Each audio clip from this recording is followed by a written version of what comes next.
నమస్తే. Hey guys, నేను మీ Kaustubh. Welcome to our YouTube channel. ఈరోజు మనం భారతదేశంలోనే ద్వాదశ జ్యోతిర్లింగాల్లో ఒకటైన కాశీలోని విశ్వనాథుని టెంపుల్ని దర్శించుకోవడానికి వెళ్తున్నాం. వారణాసిలోని గంగా నది యొక్క ఎడమ గట్టునున్న ఈ ఆలయం భారతదేశంలోనే ప్రసిద్ధ శైవ క్షేత్రాల్లో ఒకటి. ఈ ఆలయానికి 4 గేట్లు ఉన్నాయి. మనం ఏ గేటు ద్వారా అయినా సరే లోపలికి వెళ్ళొచ్చు. మేము గేట్ నెంబర్ 4 ద్వారా అనుకుంటా లోపలికి వెళ్ళడం జరిగింది. క్షేత్రంలో ఫోన్స్ కానీ కెమెరాస్ కానీ ఏమీ అలౌడ్ లేవు. మేము వెళ్ళింది సాయంత్రం. ఆ రోజున రద్దీ కూడా ఎక్కువగా ఉంది.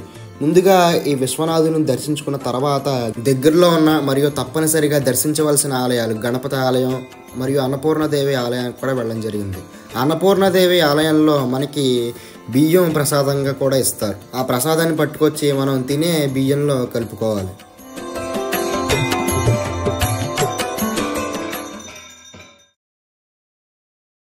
1656లో ఔరంగజేబ్ కాశీలోని విశ్వనాథుని ఆలయంతో పాటుగా కాశీలో ఉన్న మరెన్నో ఆలయాల్ని ధ్వంసం చేశారు.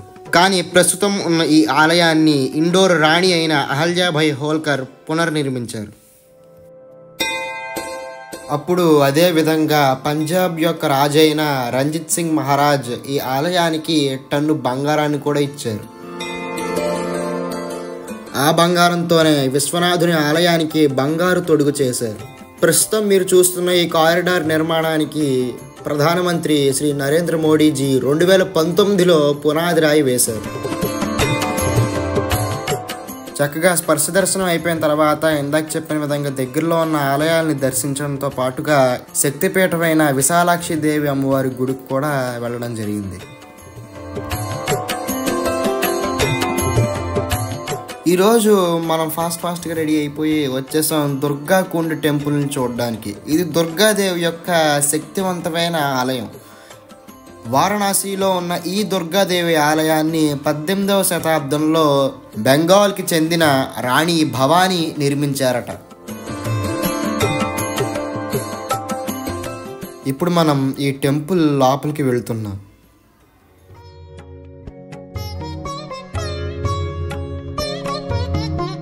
ఈ ఆలయం మొత్తం కూడా ఎరుపు రంగు కలిగి ఉంటుంది. ఇక్కడ ఉన్న మధ్యలో ఉన్న ఈ గుడే అమ్మవారి యొక్క గర్భగుడి.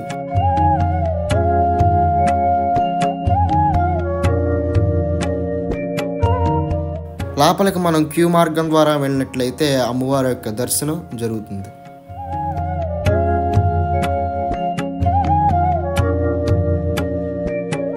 అమ్మవారిని దర్శించుకున్న వెంటనే పక్కకి వచ్చినట్లయితే కాలభైరవ స్వామి ఉంటారు.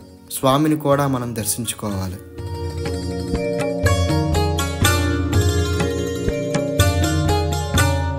ఈ ఆలయానికి చుట్టూరా ఉన్న మిగతా ఆలయాల్ని కూడా మనం దర్శించుకోవాలి.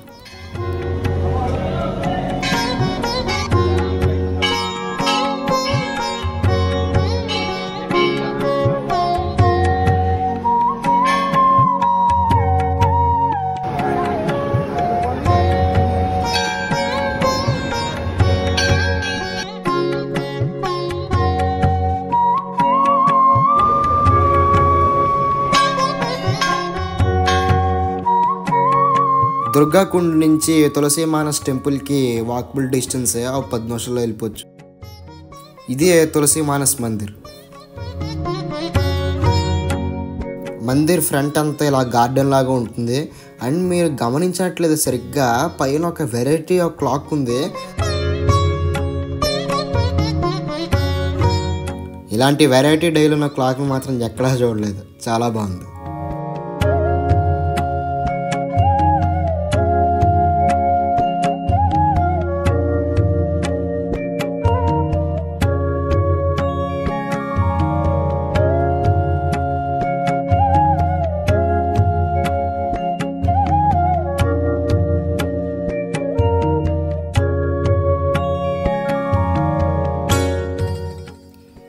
మేము వెళ్ళే సమయానికి తులసి మానస్ మందిర్లో ఇలా బొమ్మల కొలువులా పెట్టారు. కొన్ని విగ్రహాలని కదిలే విధంగా సెట్ చేసి పెట్టారు.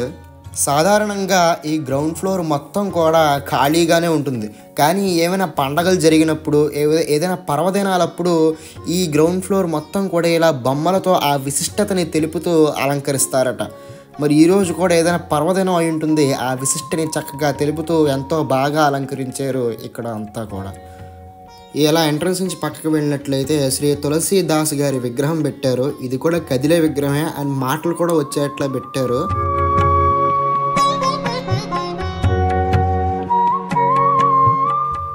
చూసారండి ఎంత బాగా పెట్టారు. ఈ ఆలయం యొక్క గోడలు కనుక మీరు గమనించినట్లయితే మొత్తం రామచరిత మానస్తో చెక్కి ఉంటుంది.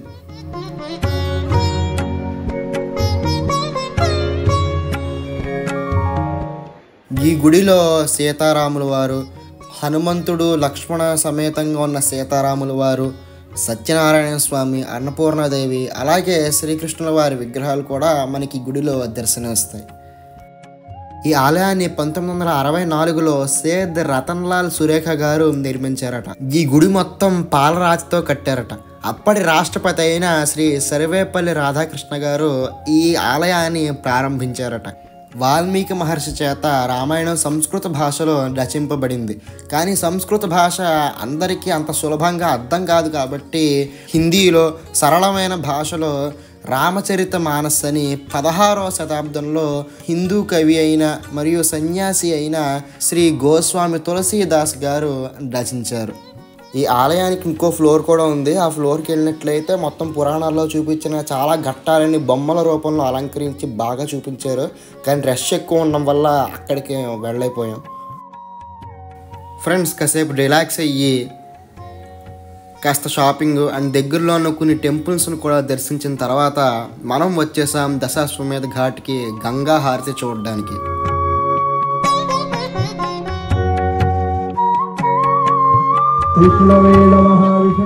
ఫ్రెండ్స్, సాయం సంధ్యా వేళల్లో మెల్లగా గంగా హారతి ఇప్పుడిప్పుడే మొదలవుతోంది. ఇక్కడ చుట్టుపక్కల చూడండి ఎంతమంది జనాలు వచ్చారు.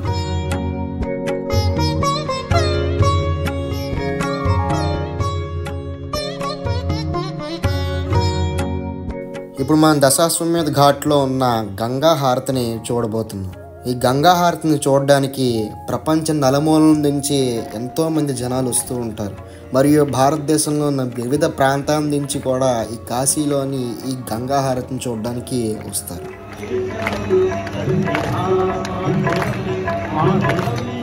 గంగా హారతిని ప్రారంభించే ముందర ఇలా ఒక సంగీత కార్యక్రమంతో, సంగీత కీర్తనలతో మొదలు పెడతారు.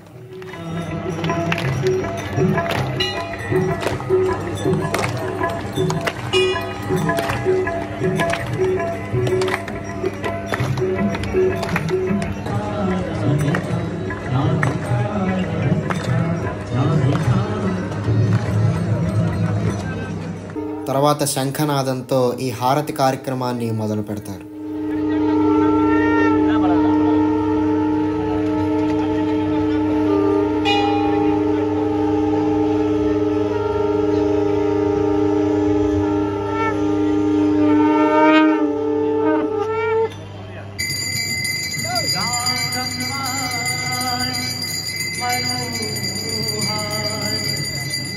కాశీలో గంగా హారతి 1991 నుంచి ఇవ్వడం ప్రారంభించారు. అసలు గంగాదేవికి ఎందుకు హారతి ఇవ్వాలి అంటే, ఓ గంగామాత, నువ్వు పరమేశ్వరునిచే సృష్టింపబడిన ఓ పవిత్రమైన నది, పరమేశ్వరుని నుంచి భూమి మీదకి పారుతున్న జనుల యొక్క కష్టాలని, బాధలని, పాపాలని తొలగిస్తున్నావని కృతజ్ఞతాపూర్వకంగా గంగామాతకు ఇచ్చే హారతే ఈ గంగా హారతి. ఈ గంగా హారతి భక్తి శ్రద్ధలతో, కృతజ్ఞతా భావంతో ఇస్తారు.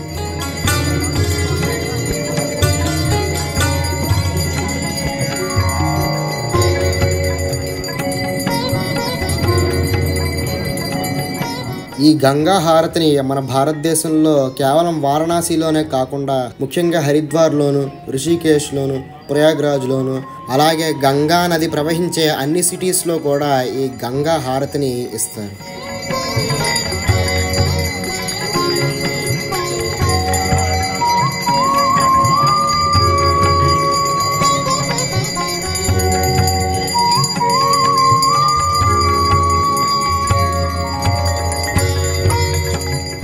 ఈ పవిత్రమైన గంగా హారతి వారణాసిలో పొద్దున్న పూట ప్రాతఃసంధ్యా వేళల్లో అస్సీ ఘాట్లో ఇస్తారు. చాలామంది ప్రాతకాలంలో లేచి అస్సీ ఘాట్కి ఈ హారతిని వీక్షించడానికి వెళ్తారు. అదే సాయం సంధ్యా వేళల్లో దశాశ్వమేధ ఘాట్లో ఈ హారతిని నిర్వహిస్తారు.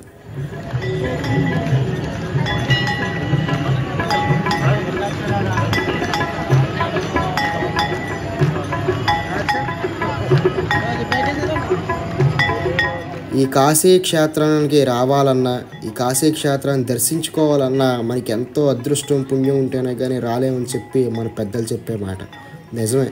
ఎందుకంటే ఈ కాశీ క్షేత్రంలో ఎన్ని రోజులు ఉన్నా సరే ఇంకా చూడవలసిన ప్రదేశాలు, ప్రాంతాలు మిగిలిపోయి ఉంటాయి. ఈ కాశీ క్షేత్రంలో ఈ హారతిని ఇంత దగ్గర నుంచి వీక్షించడం నిజంగా నా అదృష్టమనే చెప్పాలి. యాక్చువల్గా ఇంకా చాలా టెంపుల్స్కే వెళ్ళాము ఈరోజు, కానీ అక్కడ వీడియోగ్రఫీ అలౌడ్ లేనందు మూలాన అక్కడ ఎటువంటి వీడియోస్ని తీయలేకపోయాం. నెక్స్ట్ టైం మళ్ళీ కాశీ క్షేత్రానికి వచ్చినప్పుడు మనం చూడని కొన్ని ప్రదేశాలని మీకు చూపించడానికి ప్రయత్నిస్తాను.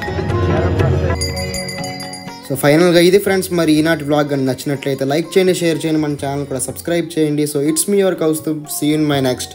Thank you so much. Hara Hara Mahadev.